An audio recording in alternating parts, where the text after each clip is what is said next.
Bonjour à tous, c'est Sneeze et bienvenue dans ce nouvel épisode de Sneeze Raconte-nous une histoire, émission dans laquelle je vous raconte des histoires en lien avec le monde Pokémon. Les jeux Pokémon regorgent de personnages emblématiques et marquants, Red, Pierre, Cynthia et plus récemment Hazy. Mais il y a un personnage beaucoup plus mystérieux dont on ne connaît quasiment rien, que ce soit sur son origine ou sur son futur, et qui a profondément marqué la 5e génération des jeux Pokémon. Le jeune prince aux cheveux verts, ami de tous les Pokémon et au destin bien particulier, N.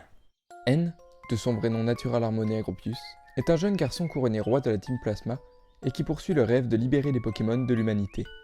Enfant orphelin, abandonné dans les bois, il fut élevé par un groupe de différents Pokémon.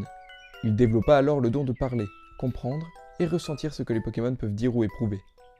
Un jour, un homme du nom de Getis, fondateur de la Team Plasma, découvrit l'existence de N. Il finit donc par l'emmener avec lui, se revendiquant d'être son père, arrachant N à sa famille Pokémon. Getis enferma le garçon dans un palais et lui ordonna une éducation solitaire, afin de l'élever à l'abri du monde. Il est resté seul dans une chambre, avec comme seule et unique compagnie des Pokémon rejetés et maltraités par leurs dresseurs, ce qui le poussa à éprouver une profonde empathie envers les Pokémon. Les sages de la Team Plasma apprirent à N à parler, mais ignorant la réalité extérieure, le garçon développa une naïveté enfantine très poussée, ce qui le rendit facilement manipulable. Getis tira alors parti de cette naïveté, tirant les ficelles d'un plan dont N était le noyau. Il fit couronner N roi de la Team Plasma, sachant qu'il demanderait à ses membres de tout faire pour libérer les Pokémon de leurs dresseurs. L'acte de N, à la base pure, s'avère en fait être une partie du plan de Getis, être le seul homme possédant des Pokémon, et ainsi contrôler le monde.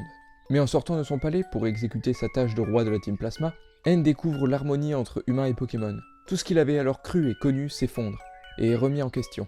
Il commence alors sa quête d'idéal et de réalité. Mais ce n'est pas sur ce sujet que nous allons nous pencher, plutôt sur ses origines. Car hormis le fait qu'il est un père et 2 sœurs adoptives, on ne connaît rien du passé de N. Du moins, c'est ce qu'on essaie de nous faire croire. Si je vous disais que N n'est pas un humain, mais un Pokémon, me croiriez-vous? Non? J'en serais pas si sûr à votre place. Et si N était en réalité un Zoroark? Il nous est dit qu'il fut élevé par des Pokémon, car il fut abandonné. Mais en a-t-on une preuve? Aucune. Il ne parle pas le langage humain lorsqu'on le découvre, et ne peut donc pas le dire. Et on sait que parmi les Pokémon avec lesquels il a grandi se trouve un Zorua, Pokémon pouvant créer l'illusion de prendre une apparence humaine. La description Pokédex de ce Pokémon nous dit qu'il peut se transformer en humain, et qu'il se retrouve souvent en petit enfant silencieux, pour protéger les siens du danger, formant des groupes très soudés. Se serait-il transformé en humain pour protéger les siens de Getis? Les traces de griffures retrouvées dans sa chambre seraient-elles les siennes? Sa capacité à parler et comprendre les Pokémon viendrait-elle de cette origine? Sa compassion envers les Pokémon ne viendrait-elle pas du fait qu'il en soit un lui-même? Les ressemblances physiques avec ce Pokémon ne vous ont-elles jamais choqué? On sait que la branche de Zoroark est capable de parler, que ce soit dans le 13e film ou dans les jeux, donc le langage humain n'est pas un problème. Mais je vois que vous n'êtes toujours pas convaincu, et pourtant. Dans Pokémon Blanc et Noir 2, à la route Victoire, un Zoroark fait en sorte que vous le suiviez pour vous mener au palais de N, avec lequel vous tombez nez à nez. Mais plus de traces de Zoroark. Envolé, N n'a qu'un seul Pokémon sur lui, qui est Reshiram. Où est passé Zoroark s'il ne s'est pas transformé en N? Toujours pas convaincu? Le cube de N est une éponge de Menger, un cube de vide, solide visible à l'œil, aux surfaces infinies, mais qui n'a pourtant pas de volume. Ne serait-ce pas là une métaphore, un objet que l'on voit mais qui n'existe pas vraiment? Toujours pas? Si vous activez le chronolien de Blanc et Noir 2, objet permettant d'avoir accès à certains souvenirs de la personne à qui vous parlez, et que vous parlez à l'éleveur du centre Pokémon d'Amailid, un flashback des souvenirs de N se déclenche, après que l'homme vous ait dit « Oh, tu es... Pourquoi cet homme a-t-il l'air de vous connaître? Et comment pourrait-il détenir les souvenirs de N s'il n'était pas N sous une autre forme? » Toujours pas? Dans l'église de Porionneuve, vous tombez nez à nez avec un Zoroark, ce qui a pour effet de déclencher un nouveau flashback, cette fois de 2 sbires de la Team Plasma. Mais qui apparaît à la fin du flashback? N.